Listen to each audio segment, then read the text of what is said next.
My name is Carolyn Bro, and I'm making this video because I feel it's my duty as a consumer to inform the public about a very negative experience I had at a top-rate quality store, that store being Saks Fifth Avenue.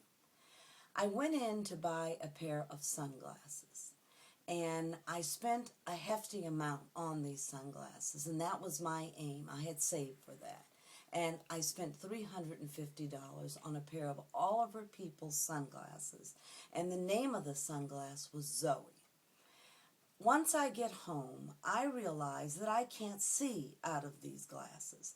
There's a problem with these glasses. Exactly what the problem was, I wasn't sure, but I figured, something is wrong here. So I called Oliver Peoples, I'm trying to remember, excuse me.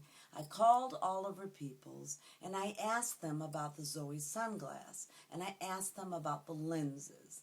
And they told me that those lenses are very good lenses, and you'll know that they're an Oliver Peoples lens because Oliver Peoples Zoe lens, because if you blow on the front of the glass, which would be this part right here, there should be a KISS logo that appears. So when I blew on the front of my eyeglasses, there was no KISS logo. I should have a special case with a KISS logo, but instead I have this case, as you can see. And there's supposed to be a special cloth with a KISS logo on it. Not a dark cloth like this, but a white cloth with a KISS logo. I got none of that.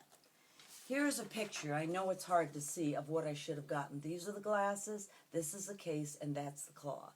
I know, as I said, it's hard to see, but I just wanted to show you the research that I did so that I would know I didn't get what I was supposed to get.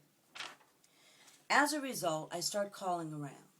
I called Saks Fifth Avenue and asked for a manager. Each person stumbled over every word they said. They told me that you couldn't have bought a Zoe sunglass from Saks Fifth Avenue because we don't carry the Zoe by Oliver Peoples. I'm sitting here with the glass in my hand and I'm like, I don't believe you're saying this. I have the sunglass in my hand. They told me, whatever. Now I move to the next manager who again says, you do have Zoe Oliver Peoples sunglasses. They are authentic. I'm saying they can't be authentic. Number one, I can't see out of them. Number two, there's no KISS logo on the front. I didn't get the case or the cloth. Something is wrong here. They kept insisting they were right and I was wrong. Finally, the operation manager calls me. The operation manager says, I wonder where those glasses came from. We don't even carry the Zoe sunglass by Oliver Peoples.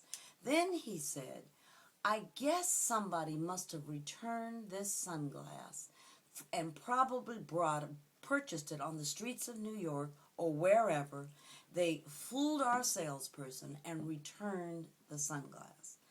So I think the bottom line here is I want you to know that as a consumer, just because you go and buy a designer good does not mean that it is an authentic designer good. I know and you know that it should be, and you know and I know that this type of thing is totally unacceptable, but it did occur. I now will take these sunglasses back to Saks Fifth Avenue, get my money back, and they are trying their best to keep my mouth quiet so that they will replace these sunglasses for me and add polarized lenses and all these things to keep my mouth quiet. But I'm going to be honest with you, as a consumer, as I said in the beginning, I felt an obligation to let you know, just because you think you're buying designer goods from a quality retail store, be on the alert because it may not be. Thank you.